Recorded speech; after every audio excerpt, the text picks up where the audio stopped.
It has been inexplicable. It's that of the bully against the nice neighbour. What has Canada ever done to undermine America? Canada's been a staunch ally of the United States, the perfect neighbour. So King Charles is off to Canada to show his support in a rare speech to Parliament there. It's thought he wants to reassure the country that has perhaps been slightly unnerved by President Trump over the last few months. The American president has repeatedly said he wants Canada to become the 51st state of the USA. But arguably, Andrew, Mark Carney won election as Prime Minister at least in part for standing up to Trump. So has Canada entered a kind of new phase of relations with the US that King Charles has to be mindful of? He did win the election, not in part. I think he won almost entirely by being the anti-Trump candidate. Because at one point, before Trump came on the scene again in Trump 2.0, the Conservative candidate in Canada was 23 points ahead in the polls.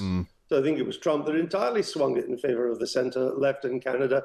I'm delighted the King is going to Canada. I called for it on Times Radio several months ago.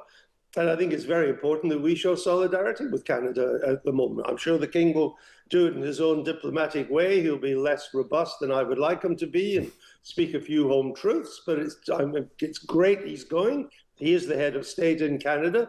Donald Trump's behaviour towards Canada has been a disgrace. It has been inexplicable. It's that of the bully against the nice neighbour. What has Canada ever done to undermine America? Canada's been a staunch ally of the United States, the perfect neighbour, and yet it still gets beaten up by Trump's bullying. And it was only right that we go and show solidarity with the Canadians.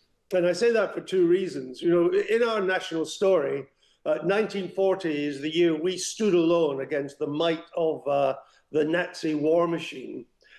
And it's true, of course, that Europe had fallen and the United States hadn't entered the war. But we didn't stand alone. We stood with the dominions, and the biggest dominion of all helping us was Canada. Canada was with us in 1940. Indeed, the United States pressured Canada to pressure Britain to hand over our Royal Navy to Canada so that it didn't fall into Nazi hands. And the Canadians sent the Americans away with a flea in their ear saying, we stand with Britain. And of course, Canada was there. Of the 5 beaches, the Allied forces took on D-Day, 2 American, 2 British, and 1 taken by the Canadians. So it's right that the King should go. And it's right that he should show head of state solidarity with his people, his citizens in Canada. And the second reason is that what Trump has managed to do is that the monarchy has never been more popular in Canada now. Because although the links are more tenuous as time goes on, and you think, well, why shouldn't Canada have its own head of state? Having a king, having a monarch as head of state is one thing that really distinguishes Canadians from Americans. And we're in an age where the Canadians on the left, right, and centre are very keen to distinguish themselves from Americans. So the King will be welcomed with open arms. I'm sure he'll put up a great performance. And I hope the people of Canada realise that we are on your side. Oh, I was just going to say, actually, just a thought on that's immediately sprung to mind. This is the same King who's extended an invitation for a state visit to President Trump. Yes, but as you will know, Callum, it is never the monarch that determines who is going to have state visits. Yeah. I mean, do you think the Queen would really have been desperate to have Ceausescu, the Romanian dictator, when the British government said you have to see him? Though you do raise an interesting point. I mean, that performative event in the Oval Office with Keir Starmer sucking up to Donald Trump, the letter from the Queen, this is historic. This has never happened before. I think a lot of people in Britain, while cheering the King on his visit to Canada this week, will be wishing Keir Starmer had never issued that second invitation to Donald Trump. So, Marco, the King and the Queen arrive in Canada today. The King arriving, what kind of message does that send to Canadians? I think it's a really interesting time for this to happen. I think I should kind of, start things off by saying that, the Canadians, how we're approaching the Royals, our views of the Royals, maybe they evolve. Maybe sometimes they're, less supportive or sometimes even more cozy, depending on, the perception of the royals. But every time there is a royal visit, there's a lot of, pomp and circumstance. There's a lot of public attention. It's almost like whatever is going on in terms of our perception of the royals just goes out the door. We're all genuinely pretty excited. So this is a big public moment. But in the context of everything that we're seeing with the trade war with the Americans, the fact that our sovereignty is being questioned, it's almost like a bit of a pushback to that, saying, no, we are not in the realm of the U.S. We've never belonged in the realm of the U.S. We belong in the Commonwealth. We have these great ties that date back decades, centuries with the UK. This is our oldest relationship. This is our kind of realm of influence, and also kind of a pushback too, saying if the Americans don't want to trade with us, we have those partnerships across the world, especially in Europe. So I think it's a big symbolic gesture, even though it might not, see anything explicit be announced by the king or even the prime minister over the next coming days. But the timing is significant. It's interesting how you sort of caveated what the average Canadian thinks of the royal family. Try and sort of sum up for us the public sentiment towards the king and the queen.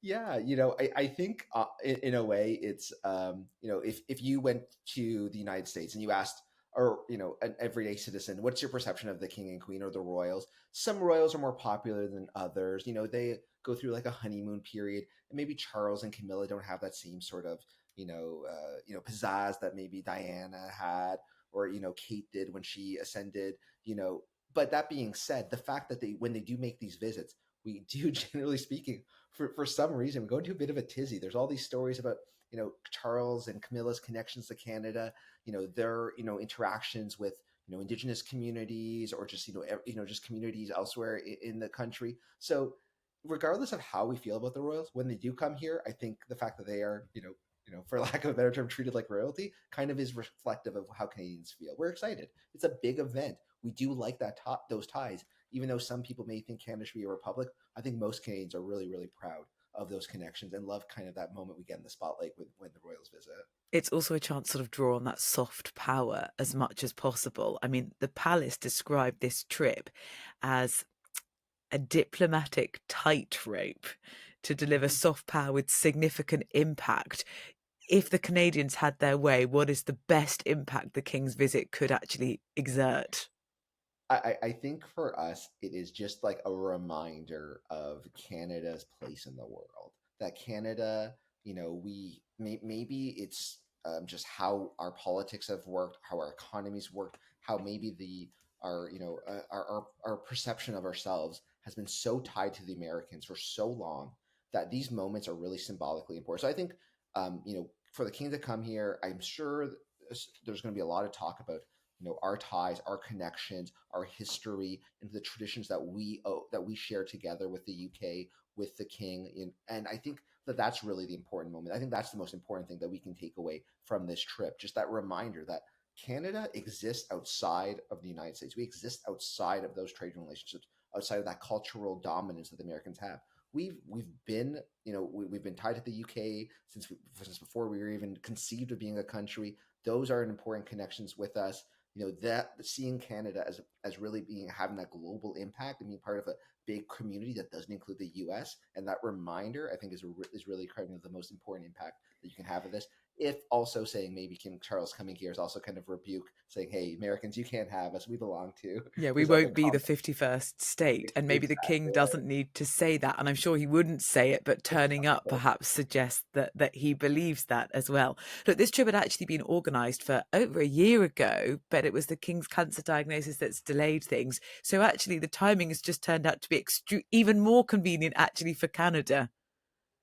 Yeah, absolutely. I mean, coming, off of this really important election we had, which, I think it's overly simplistic to say it was about Donald Trump. It was about the response to the tariffs. This really was an election that we had that was very existential, who we are as a country. And I think playing up that kind of nationalist sentiment was really weird to see in a Canadian election, having all the parties kind of rally around the flag. You don't typically see that. So I think having the king here to open this, parliament when in this tumultuous time, I think you're going to see kind of an outpouring of support for the royals. That even, I talked about how Canadians like seeing the royals. Even this will be, I think, unique. This will be really, really well received because this is a statement that Canada is unique. Canada is distinct. this is all about, kind of a surge in support for Canadian nationalism. So it comes at a very opportune time. And also, of course, the first time the Speech of the Throne has been read by a royal since the 1970s. So there's also a lot of symbolic importance there too.